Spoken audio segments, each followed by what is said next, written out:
Good afternoon, everyone. My name is Andre Vanderputte, and I'm the Chief Enrollment Management Officer here at the Maine College of Art. Thank you for joining us for this live event. I'm going to briefly outline what we're planning to do today.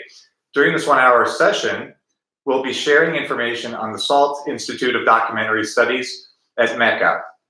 A panel comprised of SALT faculty and Maine College of Art staff will share their involvement with the SALT program. You're welcome to ask questions by typing in the panel below, and there will be a Q&A session as part of the panel discussion. Just a quick housekeeping note, all of the contact information is also below in the YouTube description. I'll now hand it over to Colin, Nora, and Joel. Thanks so much, Andre. Hello, everyone. Hi. Thank you so much for joining us today. We're just going to introduce ourselves, and then we're going to dive into a little bit of an overview of what we're going to hear, and then tell you a little bit more about SALT. My name is Colin Cheney. I'm the interim chair of the SALT Institute for Documentary Studies. This is my third year teaching in the program. I'm a poet and writer, and I've also worked at the edges of podcasting and filmmaking. And it's really nice to have an opportunity to talk about SALT with you today. Yeah, hi everyone. I'm Nora Canitas-Boydell. I'm a proud SALT alum. I did SALT a couple years ago in the audio track. I'm also the SALT audio TA now, so I help students one-on-one with their stories, everything from finding stories to adding the final touches with sound and music. And I also do some outreach for SALT on social media and connecting with alumni and the greater SALT community. I'm also an audio producer and freelance reporter. Thank you. Good afternoon. My name is Joel Sui. I am also a proud SALT alum. In fact, I graduated with Nora in fall 2017. Sure. I did the visual track in conjunction with my MFA at Mecca.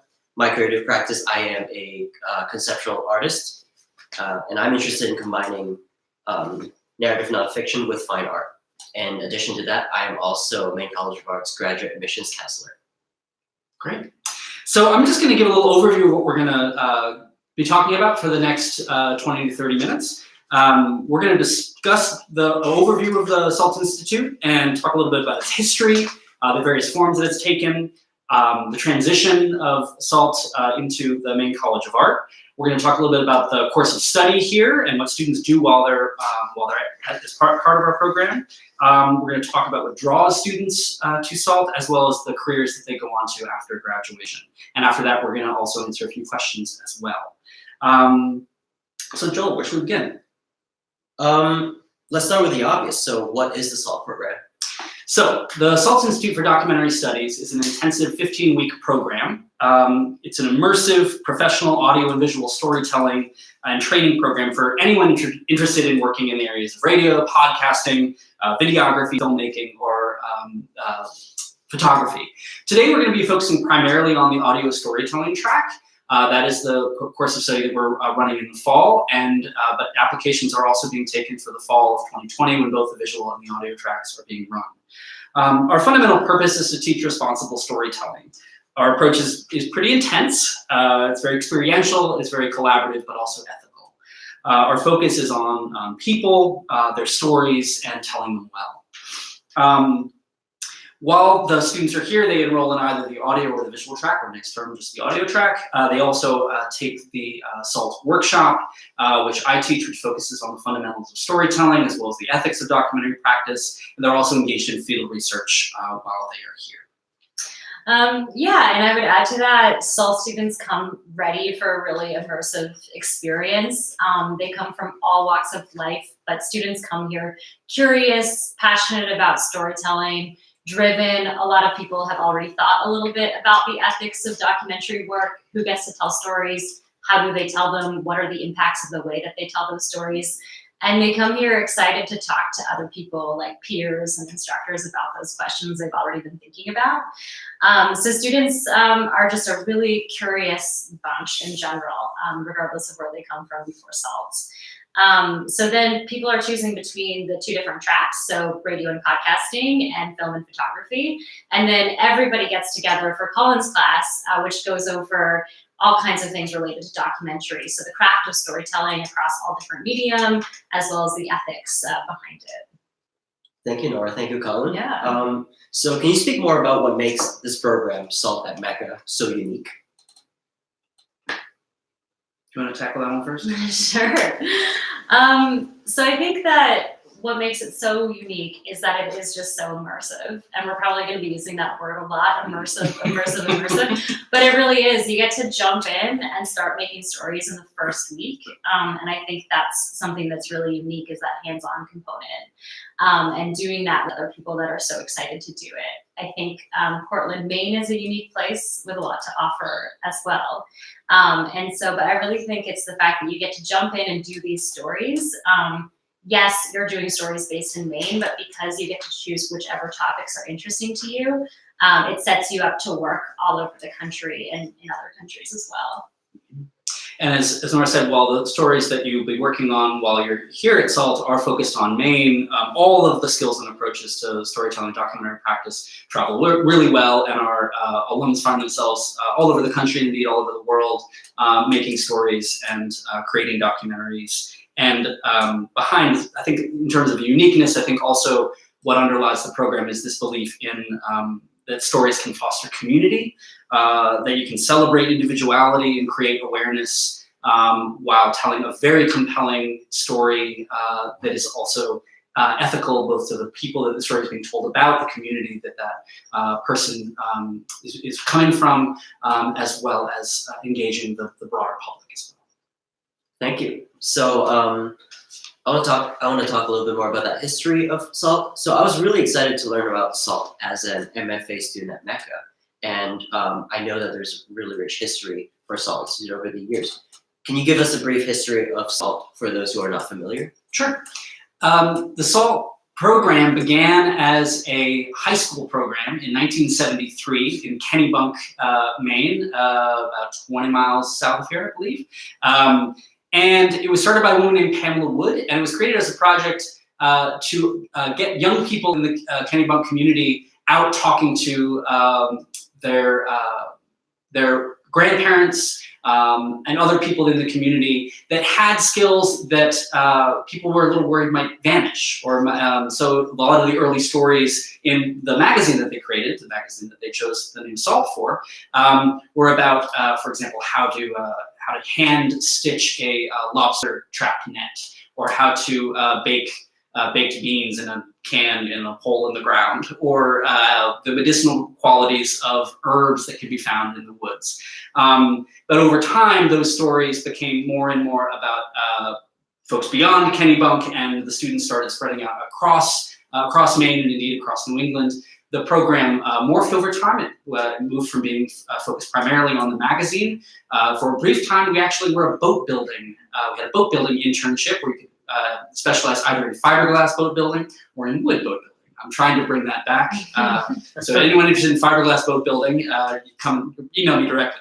Yes, we're working on it. It's a very nice boat. And the program evolved from there to develop a deeper experience with documentary photography, and then of course our radio and podcasting track emerged in the late 90s and grew from there. And one of the things we've noticed is really in each of the different incarnations of SALT, it has shifted both to respond to the communities that we're engaging with, to the needs of the students, the broader trends in documentary practice and journalism and anthropology, but through it all has been this real clear line to tell the stories of the people that don't often have their stories told. Yeah, and one thing I'll just add to that is a lot of people ask where we get the name SALT. Is it short for anything? It's not. It was chosen by the first group of students in the 70s. People feel like it represents Maine well. A lot of Mainers are known for being salt of the earth, and some even a little bit salty.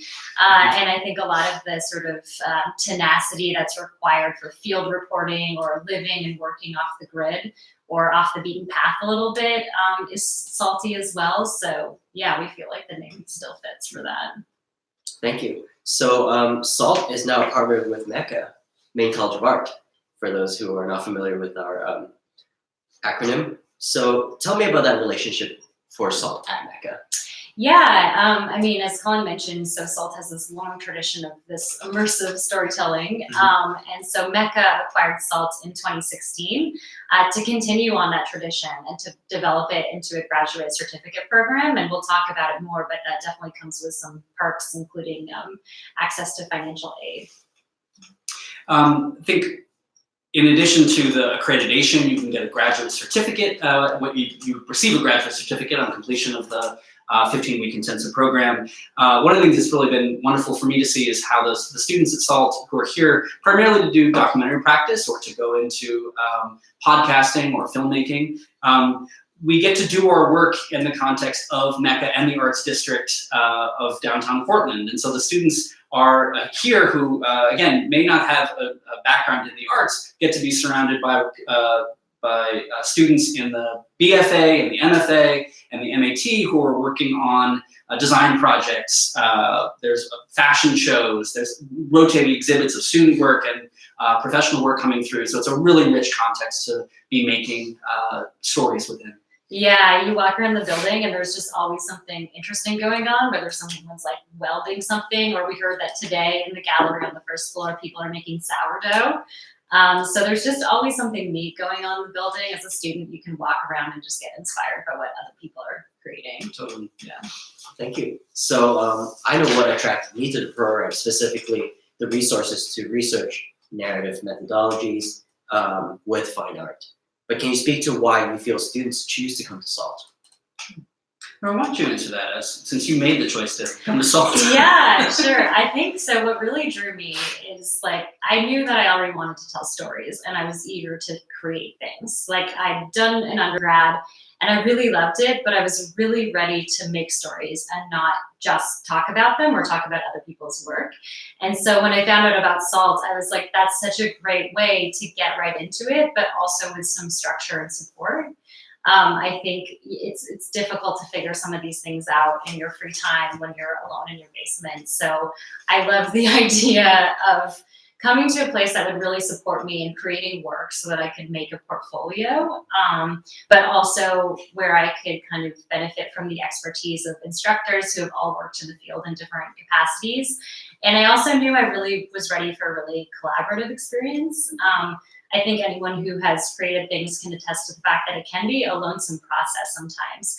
And so I think the idea of jumping into it with other people who were excited to do it too was really appealing. And I think for a lot of people that come here, it's like maybe they heard, say in the context of the audio track, maybe they heard a podcast or a radio story 10 years ago that really touched them, that made them stop in the driveway, that made them felt seen or heard or connected with in a way that they hadn't experienced before.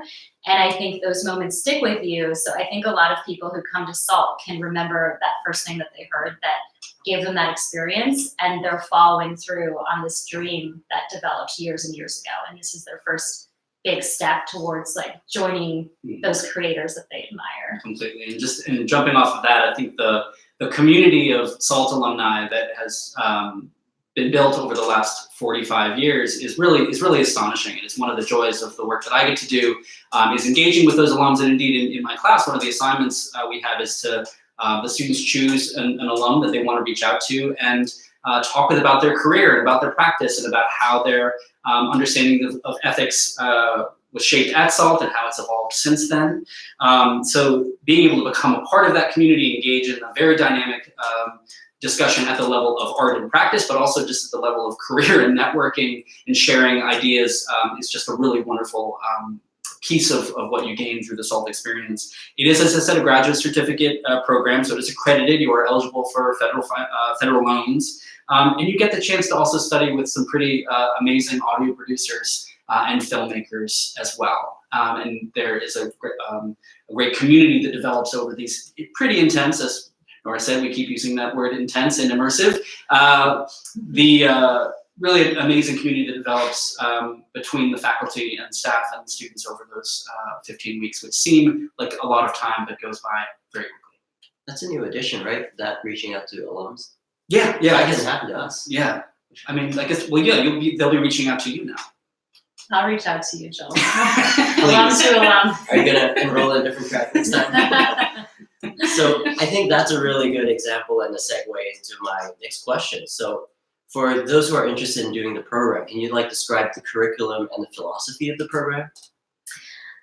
Yeah, so really to kind of cover the curriculum a little bit, there's 3 different elements to it. So say in the audio track, you have the audio storytelling class where you cover every element of what's required to make audio stories. You have field research, which is the more independent part where it's self-structured. You could be anywhere in Maine out reporting stories, researching, collecting information for your stories. And then there's also the SALT workshop, which gives you a chance to learn about the craft of storytelling across different media, not just audio or not just film and photography, as well as the ethics. Like I said, some of those questions of like, who gets to tell stories? How do they tell them? What are the implications of how they tell them? It's an opportunity to sort of sit with the discomfort of some of those questions and how they can be hard to answer clearly sometimes, and to really explore those uncomfortable issues that come up in reporting and documentary work. And in terms of like how that plays out during the week, the classes are Monday to Wednesday, and then also mixed in with that, we have what we call all salts, where everyone gets together for lunches, all the faculty and all the students, and we talk about different themes every week. We have guests as well on these days. And then Thursday to Sunday is that field research component. And as someone who's a freelancer, I can say that it definitely mimics freelancing in that you are really structuring your own time. You have deadlines that you have to meet, but how you meet those from Thursday to Sunday is up to you. So that's just a really great opportunity to sort of kind of discover your strengths and weaknesses, to see where you struggle with managing your time and what comes naturally to you. I think there's so much self-discovery that happens Thursday to Sunday. So that's kind of how the curriculum is set up roughly. And as part of that process, students are also actively practicing pitching their work and thinking about how to market themselves as radio producers. Mecca has a wonderful office called Artists at Work, and Jessica Tomlinson and her team work making themselves available to SALT students to help do everything from resume review to taking a look at potential opportunities, to strategizing on how to build a freelance career, to handling the legal aspects of a contract, for example. As Nora said, the students are producing a collection of work. They're producing some short audio pieces in the audio track and then the final feature. In our class, they're producing a number of pieces of writing, a written documentary, an interview with the alumni, and they also tell a live story at our storytelling night at the Maine Charitable Mechanics Hall across the street, which is a real highlight of the term for me. It strikes terror into the hearts of many of the students, but they then confess that it ends up being one of their favorite moments as well. And it draws in an amazing community of folks in Portland as well. The work is very much structured here around the editorial team model, and students work as both editors and producers for each other, and engaging both with student work and professional work, really trying to narrow down and understand the language of both audio storytelling in that particular track, visual storytelling in that track, and then in our track, we're really focusing on the fundamentals of storytelling across print, photographs, audio stories, and film and videography. I guess I'm curious at this point, I mentioned a little bit that how SALT students go on to have a wide variety of careers afterward. Could you just each speak a little bit about your experience coming out of the program and maybe what you know about what some of your classmates have been up to? Yeah, our classmates, first of all, are up to everything. Like it's kind of amazing to see. From Portland, Maine to Los Angeles, like all over the country, people are working. Philly, DC, Concord. I'm sure there's other cities that I'm not thinking of. New York City. People from my audio track are working in public radio for NPR member stations, freelancing for public radio. They're working for private podcast companies. Some are, it's just really in all different capacities, from short stories to longer work. interview-based shows to sort of more artsy experimental stuff. So people are up to a lot. Yeah, I mean, like, just using myself as an example, I continued my graduate studies at Mecca as a Master of Fine Art candidate and subsequently went to higher education. That's why I'm here. So I think SALT documentary studies isn't necessarily in a vacuum where you are bound to just telling stories or be in like a journalism adjacent field. And I guess I could speak a little bit more about my time as a visual track student.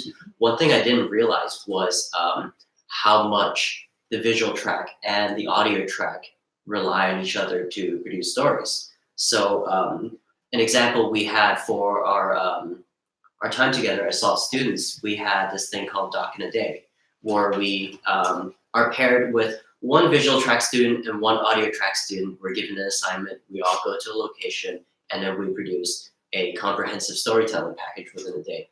And that was definitely one of my highlights in the program.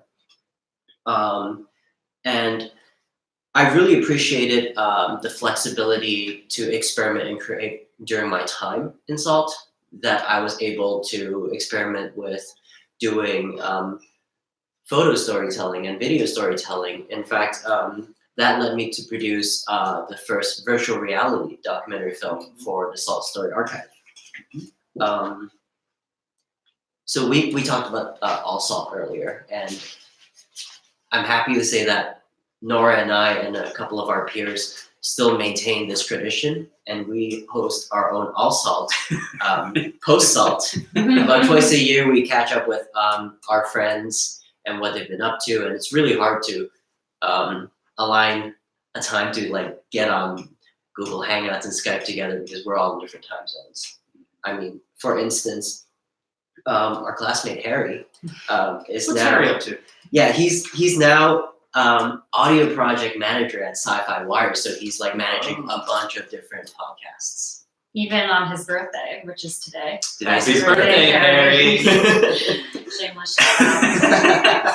I mean, the Doc in a Day project is also just a wonder, as Joel said, is a really wonderful part of the program. We're continuing that tradition with our audio only incarnation of the program that we're running just this 1 year. The students are actually in the midst of that project right now, and they've scattered out across the state and are gathering some pretty amazing stories. As Nora said, a lot of folks come to SALT because they, as you said, remember that one radio piece or that one podcast that really hooked them. But also a lot of folks come because their radio heroes have come through this program. Folks like Sam Greenspan of 99% Invisible and now the Bellwether podcast, Zoe Chase of This American Life, Phoebe Judge from Criminal, Kalila Hold at Heavyweight, and Chloe Brasino at Marvel's Wolverine are just a few of the many alums that we have coming out of the radio track, but is now the audio track. I'll also just note that, to build off of what Joel said, that there's a lot of alumni go on to work outside of the track that they came here to study in. For example, one of our instructors right now, Pete Lang-Stanton, came to SALT when there was a writing track, and that was what he initially came here to study. Now he works both in audio storytelling, making podcasts and radio pieces, but also works in film and videography as well. And there's a lot of examples of folks who came to study audio and now working in film. And I think that really is just testament to the power of art, sort of the fundamentals of storytelling that you're learning while you're at SALT, but also how afterward you can build upon this community and create really interesting partnerships with other folks in that community afterward. Yeah, that community is like really connected. In fact, one thing I can attest to is how SALT is a great conversation starter for myself and for, I'm sure, all of you. You have the opportunity to really connect with alums of SALT over the years. So a couple of years back, I was a TA for SALT's week-long intensive courses, which runs twice a year at Mecca. And I was acquainted with a really passionate educator, Amy Tunzing, who is a National Geographic photographer, as well as Smith Gopney, who is currently the director of Bakery Photo Collective in Portland. And also recently, I did an interview with someone that I am friends with, well, I didn't do the interview, like someone interviewed me. And then we're talking about like, oh yeah, I did that in SALT. And he was like, yeah, if you look into the SALT story archives, there's a story about me too. So that was like a really interesting, like closing circles here and there. So should we move on to talk about the admissions process? Yes. Great. So the admissions process is quite simple, as I like listed out. To apply to SALT, you have to complete 7 components. Not inundating, I promise you, it's very simple. The first thing is complete your application form. And the second thing is the application fee. For those who are US residents, you pay a $50 application fee. And for those who are international applicants, we actually qualify for a student visa now if you're an international student. It is a $60 application fee. For those who are tuning into this live session right now, it is free. If you are watching this video, you can waive the application fee by using the code ADM. Wait, are you saying if you're watching this video right now, you could go on meca.edu, go to the application, and you could enter in that code ADM and you would get to waive that fee? Yes, For free. yes. Buy us coffee later. So the third thing is the letter of intent. So you want to just write us a letter just to explain why you're interested in this program and whatnot. Fourth thing, a resume. And then the fifth thing, 2 references, not letters of recommendation. We just need references that we can speak to kind of talk about like your capacity as a storyteller or a potential applicant. The 6th thing is official college transcripts.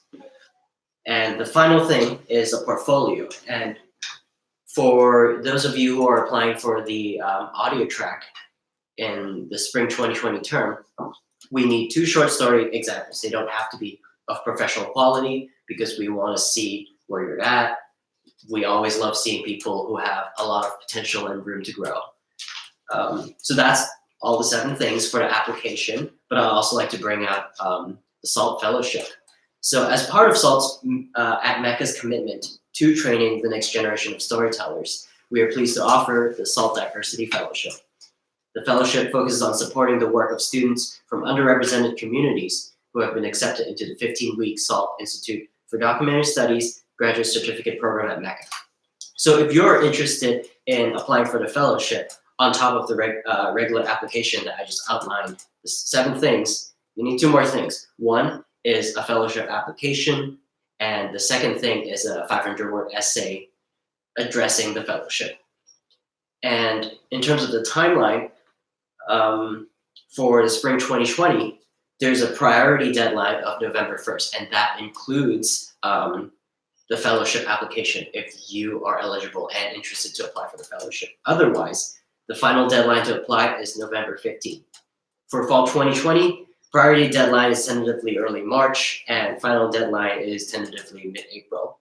All of the above information are detailed in our website. I might just add that we have a couple of events coming up that prospective students might be interested in. Nora and I are actually going to be in Chicago at the Third Coast Festival. So if you are in the Chicago area, if you're planning on being at the festival, please come by and chat with us. We'll be there with other alums. We're also having an alumni gathering, which also prospective students are invited to attend if you're interested. We're also going to be holding a number of open houses, again, alumni gatherings where prospective students can come and engage in conversation and learn a little bit more about the program. One of those will be in the DC area and the other will be in the New York area. And you can find out more information about that in the coming weeks on our website. But if you write to Joel, I think Joel, you'll give your email address later. He can put you on our email list to make sure you get updates about all that information. And if you're in the off chance that you're like myself, interested in documentary studies as well as an MFA program, I will be at Graduate Portfolio Days in October 26th, 27th, and I believe November 3rd, the weekend after, 2nd, in Chicago. So if you're in those cities, come up to me and say, hey, I just saw you in the live session for SALT Institute. So, should we move on to Q&A? That's Yeah. We actually have a couple of questions from the live chat.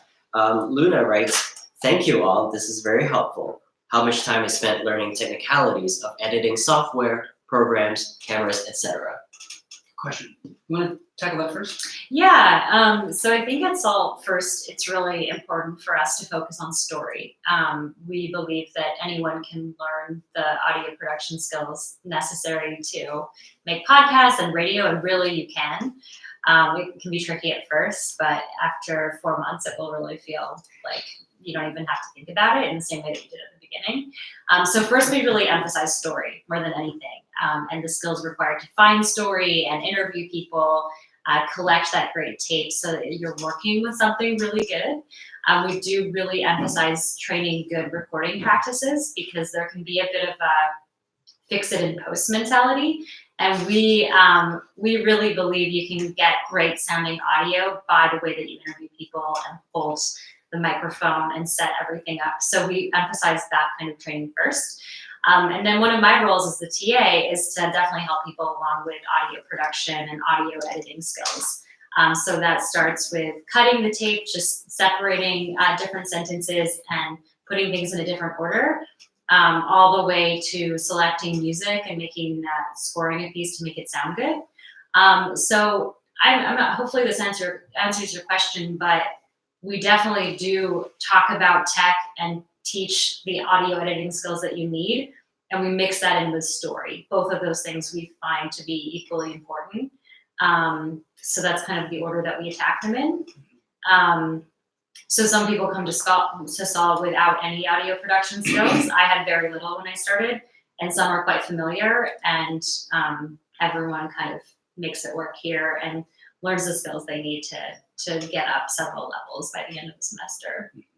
Yeah, I think all I would add to that is that we understand ourselves as a professional training program, so we very much are preparing you to go out and work in the field in a variety of different capacities. So we're making sure that you have the technical know-how in order to do that. But as Nora said, we're teaching you how to be a good storyteller and to use the technology as a tool to do that. So we teach you how to use Pro Tools, and Pro Tools is a complex program, and there are folks that have spent years of their life trying to find all the ins and outs of how to do all the tricks of what that powerful program is able to do. We're not going to teach you all of that. We can't do that in 15 weeks, but we are going to teach you how to manipulate it in order to tell really good stories along with these other techniques that Nora mentioned.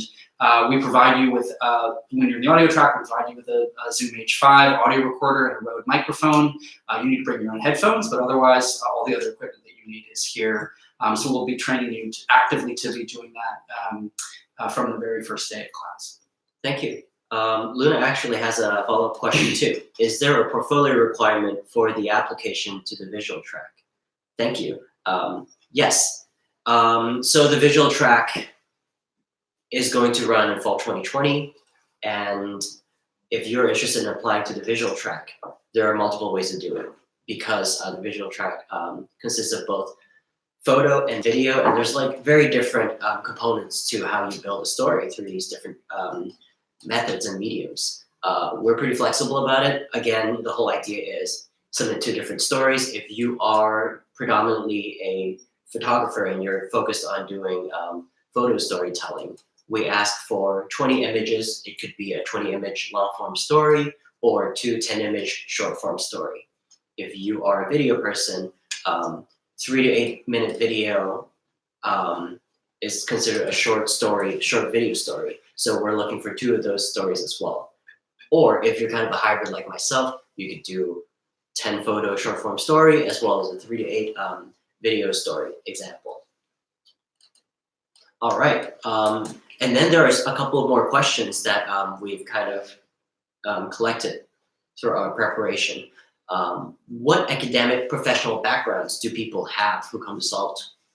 That's one of my favorite things about the program is everybody that comes to SALT is really hungry for this intense, immersive experience that they're going to have with us for these 15 weeks in Portland. But they're coming from a wide variety of backgrounds and experiences. We have neuroscientists who have come to study here. We have folks who have spent the last few years working on farms. We've had Iraq War vets who have come here to practice a lifelong passion for documentary that they never had time for while they were in the service. We have currently a philosophy professor who is here studying radio. We have folks with English degrees, new media degrees, biology degrees. Some folks have come, as Nora said, they may have spent a few years working for a small radio station.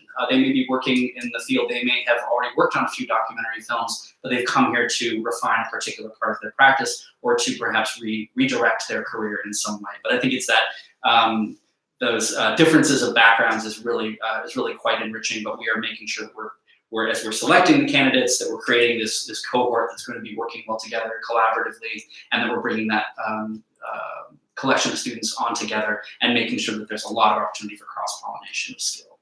Yeah, and just to kind of touch on like why people come here who already have some radio or film or photography experience, the really cool thing about SALT is you really get to go through every element of storytelling. So in the audio track, you're playing every single role. And so if you've worked for a podcast or a radio station before, perhaps you've played a more limited role in production. Where you're helping along one of those stages. And so I think people come here who have that experience sometimes because they really want to see what it's like to go through every step of the process and to also find their own voice as storytellers, as opposed to supporting the voices of others, which is also great too. But I have talked to students who are here for that reason, that really want to tackle the whole process themselves. And SALT lets you do that. So I just wanted to touch on that. Thank you. There's definitely a breadth of backgrounds for people who come to SALT, but I also want to talk about the typical age range of students in the program. Is there like a typical age range that you've noticed over the years? We tend to find, since we've been at Mecca, this is our fifth cohort here, we found that over the last couple of years, there's sort of two clusters of ages, and then there's others as well, but we definitely see a cluster of folks around 23 to 27, and then 33 to 35.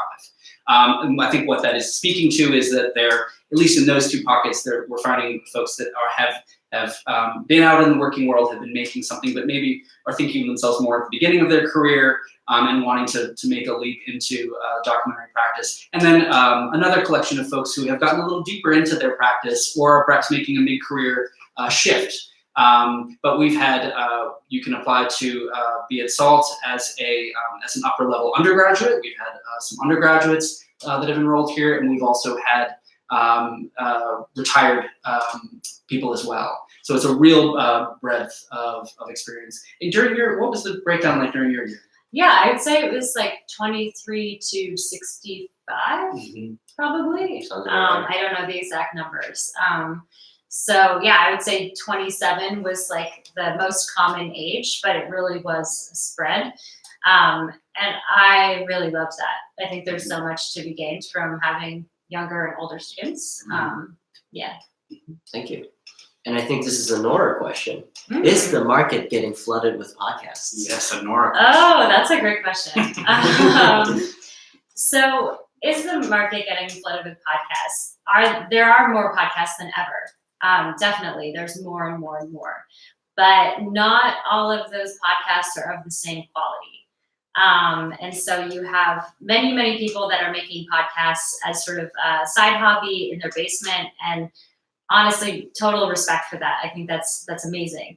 But I think a lot of the podcasts that are doing really well, that people really, really love, have a very high production quality and have trained people who have been working with documentary work for a long time, who've really honed their craft, and they're really collaborative projects that involve a lot of people. So it kind of runs the gamut.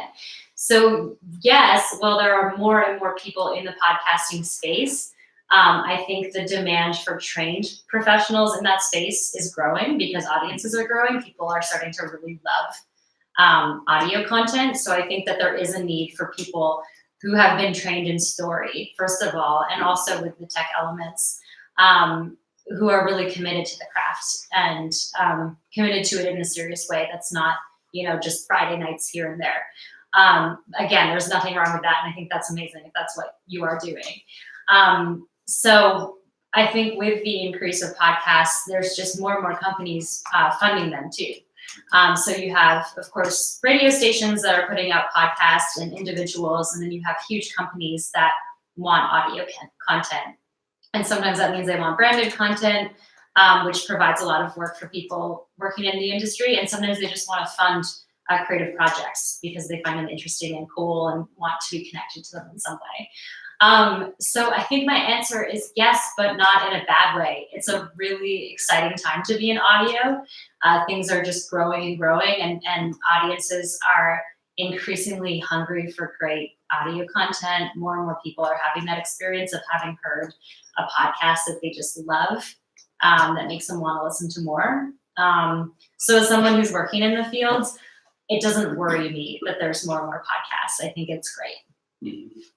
I think all I would add to that is I think what is exciting to see, and I think I was thinking about going to third coast, I think it's going to be very hard to just not run into lots of people who have been to SALT in that community. And I think what's become clear is that a lot of SALT alums have had and are actively shaping the landscape of podcasting. That's both people who went through the program 10 years ago, but also folks that have been out of it only 2 years, because I think it's constantly evolving, constantly responding, and that's, I think, one of the most dynamic aspects of this changing field, is that you can become quite influential quite quickly, but also you can also be a rabble-rouser and sort of shape things up also pretty quickly as well. Mm-hmm.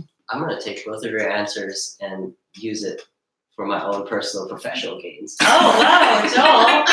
Sneaky. Those are really good Yeah, responses. every time. According to Nora. Okay, the next question is a me question. Do I need a Bachelor of Fine Arts degree to qualify for admission to this program? No. If you're sufficiently prepared to go through this program, we will accept your application whether or not you have an undergraduate degree. And in fact, upon completing the program, you will still earn your graduate certificate, which is really cool. Here's one more question. Is there studio space provided? Yeah, we are sitting close right now to our studio space, which Next is door. Next door, yeah. It's an awesome space with really wonderful computers. So each student has access to a workstation. If you're used to working on your laptop all the time, it's really wonderful to have access to these huge screens and these computers that run really well. And there's a huge table in the middle and a couch that's comfortable to sit on, as well as a hangout space next to it, where there's a fridge and coffee and tea and just like another space to hang out. So yes, definitely there's studio space as well as a library that everyone can use here. Mm-hmm. Thank you. Do you have any more to add? I think again, it's as Nora said, that we have designated space for the SALT students. There's the classroom. The students have 24-hour, 7-day-a-week access to the SALT classroom, which is the workspace as well as the SALT lounge, and then they have access to the rest of the resources that the college offers. The library is an incredible resource. There's a music studio in the basement as well, where we do some of the recording work as well. And the students can also take advantage of all the other parts of the school. We're always looking for ways of doing creative collaborations within the college. There's a wonderful burgeoning animation and game art program in the Bachelor of Fine Arts program that we're very keen to find ways to collaborate with. And again, it's just very exciting for students to come here and be inspired by folks who are working in those other spaces around here. The illustration department is right down the hallway, so that I just enjoy wandering in there and seeing the cartoons that are being drawn down the hall. Thank you. So here's another question. I'm an international student. Can I obtain a visa to study in the United States for this program? Yes. As I mentioned earlier, $60 application fee, not anymore because you're watching this live stream. But what was that code again? ADM. So as an international student, you now qualify for an F1 student visa, just the same as all of our other programs that Maine College of Art provides. So apply early so we can get all that legal logistics settled. Let's see. Do you have any other questions? I guess I would ask each of you a question. I'm curious, having gone through the program and now being out in the world a bit, is there something that you were surprised about coming to the program? I guess happily surprised about it in terms of coming to the program, that you knew you were coming here for a particular reason, you were excited to come, and you knew you would get something that was offered, on the box, as what the internet tells you that you're going to get here. But what were you surprised by, and what did you find that you didn't necessarily think you were going to get out of this program? Oh, that's a great question.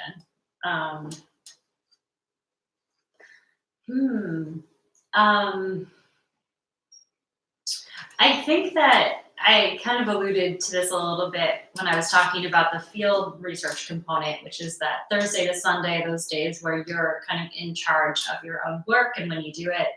I think I was surprised to discover that I had some kind of dragons to slay in terms of how I organized my time and also just artistic hangups. And so for me, I discovered that perfectionism was a big issue, and I think this is true for probably a lot of creators. I don't know about you guys, but this is maybe very specific to me, but in creating stories, I would create so many different versions of them and then be right up against the deadline at midnight the night before. And I think I had to really ask myself why, because I think everyone comes here with different strengths and weaknesses. So there were some other things that were coming easily to me. But looking at my peers, I was seeing that some of them weren't struggling as much and weren't up till midnight before the deadlines.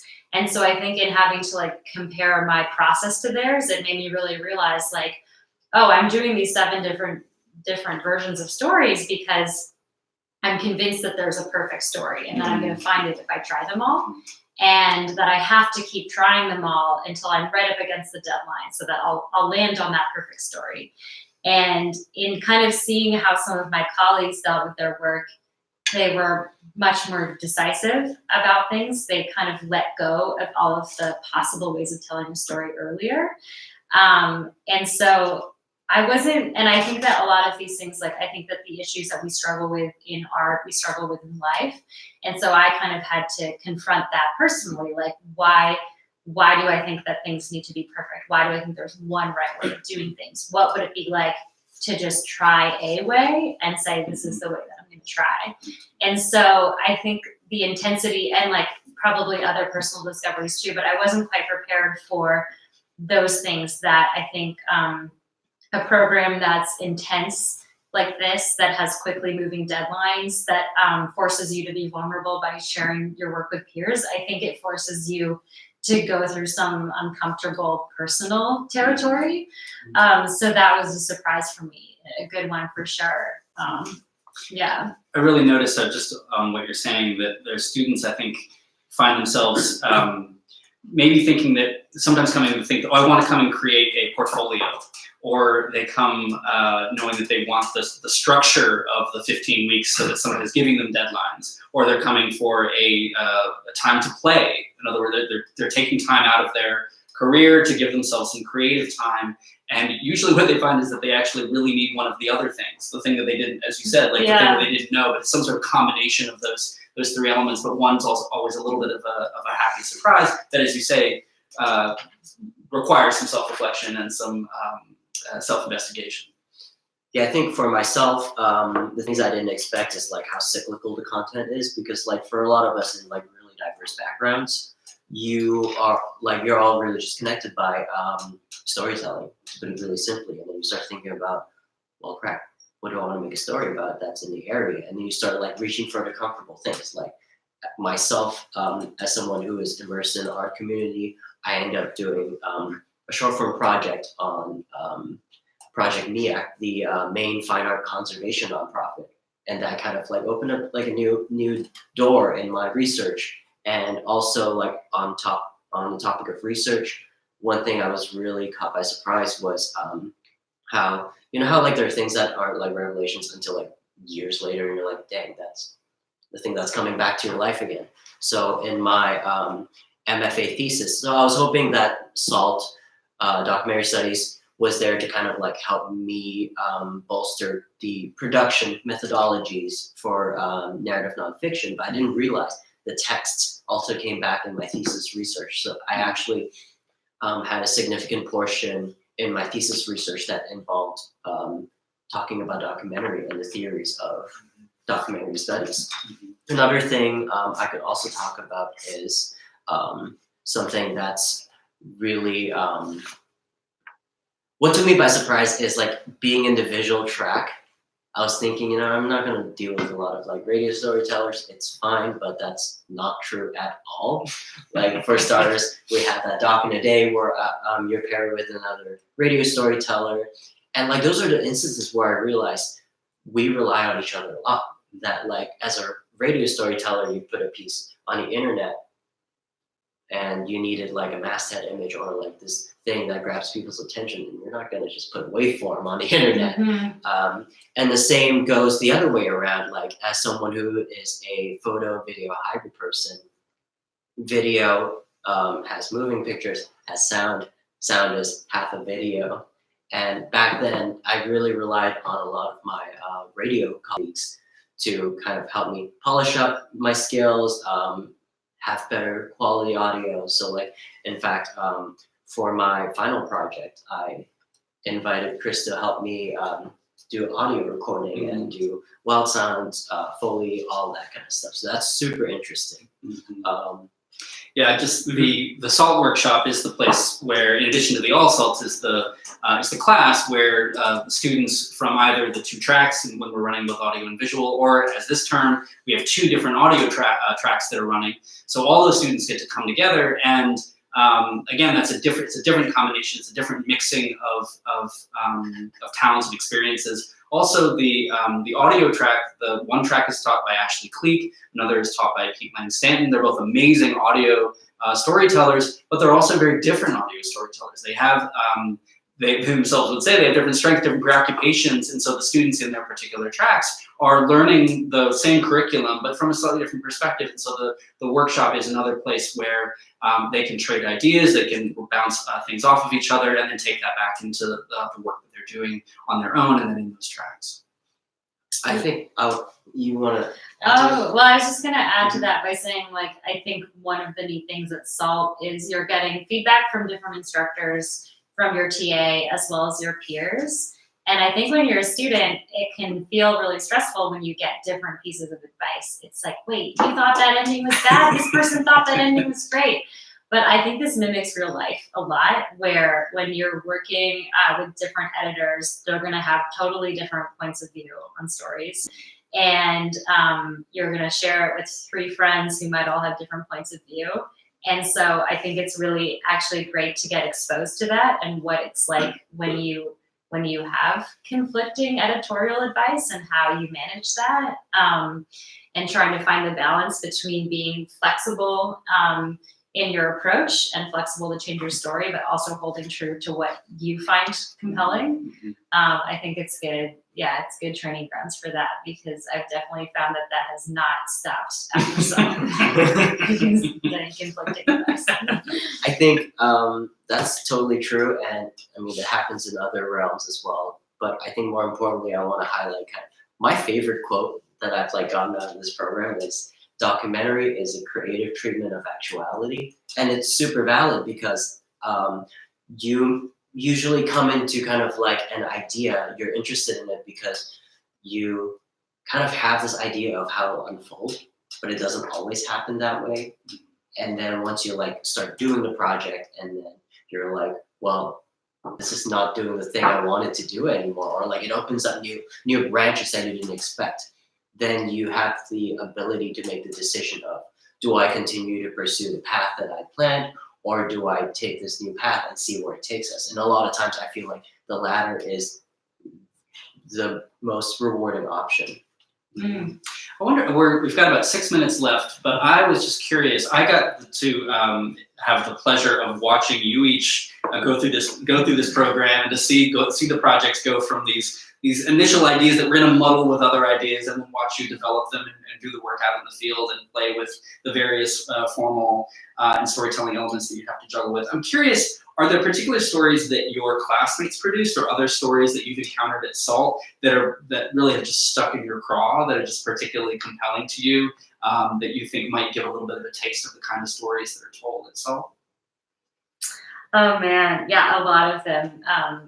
One story that's really stayed with me is Tressa Versteeg's story from our year, Yeah, that's an amazing story. called Daryl's Menagerie. And I mean, first of all, Tressa just has like a really unique voice, which I love. But second, Tressa met this woman who has all of these different pets. She just has so many different pets, and she loves them all so much. And she's just a great talker in radio. A great talker is just anyone who speaks with a lot of animation. And some people are just naturally great talkers, and Daryl was one. But Tressa kind of found out that Daryl also goes and sits with animals when they're being euthanized, because she doesn't think any animal should have to do that alone. So she'll go sit with other people's pets when they can't be there or they choose not to be there, which is kind of this weird sort of dark twist. But it's even hard to explain how wonderful the story is. I just think people should listen to it. But I think it's a great example of just Tressa loves animals, and she loved this woman, Daryl. And it wasn't clear what the story would be at all, but she just went with what she was naturally drawn to. And I think that's courageous, especially when the story isn't clear. And I think it just created something beautiful. Yeah. So.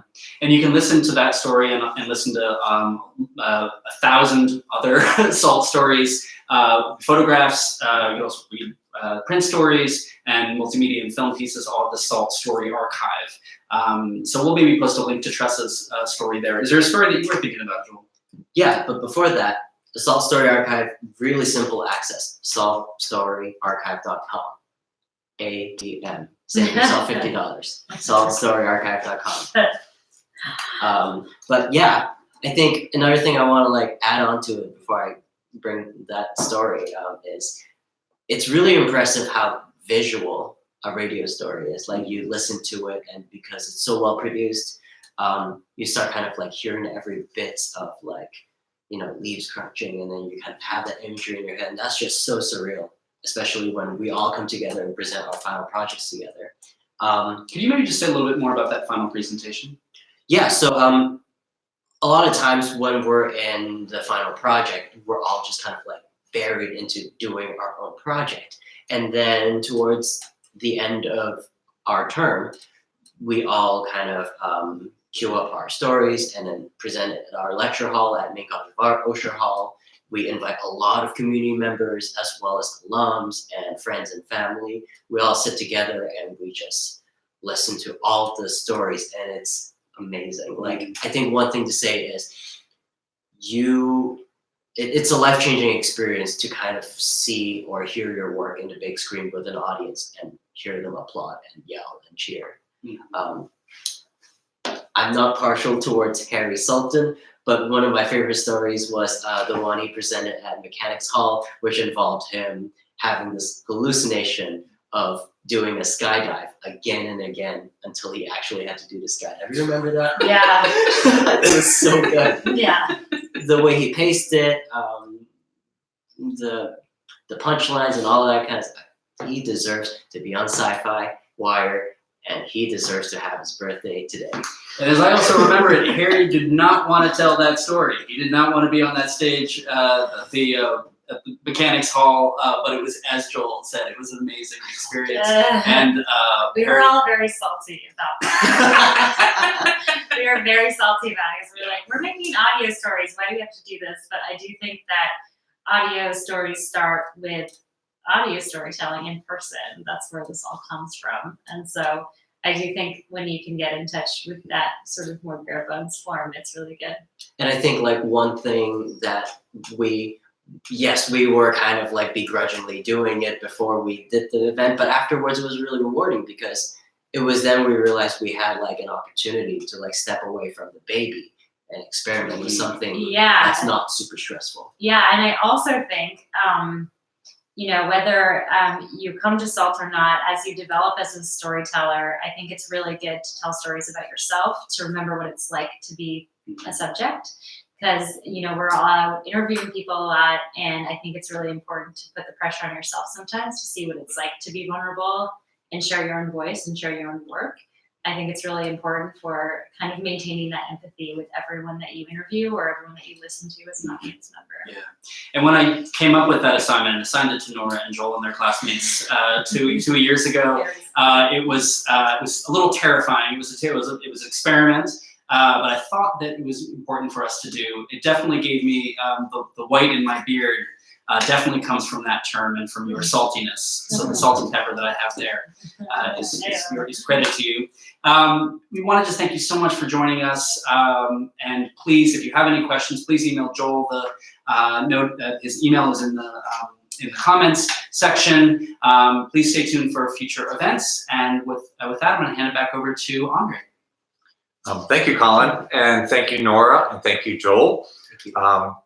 This was a fantastic session, I must say, and I really appreciate you joining us today to help us learn more about SALT. The video will remain available, so if you missed any part of it or want to replay part of it, just find it in the YouTube library. Also, if you're considering applying for Spring 2020, I would encourage you to try to attend our November 9th open house here in Portland. We mentioned the free application for federal student aid. You would go online and apply at fafsa.ed.gov. And if you're applying for spring, make sure you do the 2019-2020 application, not the 2020-2021 application. So again, for spring, you would be using the 2019-2020 application form. And if you are applying for fall, you can actually start the application for federal aid right now. And in that case, you would choose the 2020-2021 application. Finally, we mentioned earlier that there are 3 graduate portfolio days coming up, one in Boston on the 26th, one in New York on the 27th of October, both of those, and then in Chicago on November 2nd. There is a link on the Mecca website to register yourself for one of these events. Okay, Joel, thank you. You are basically the resource for any applicants who are wanting to pick your brain about the program or to ask you questions. So his email address again is jts-staff@meca.edu. Thank you all for attending our online SALT information session. We hope this has been helpful and we look forward to hearing from you. Thank you. Thanks, y'all. Take care.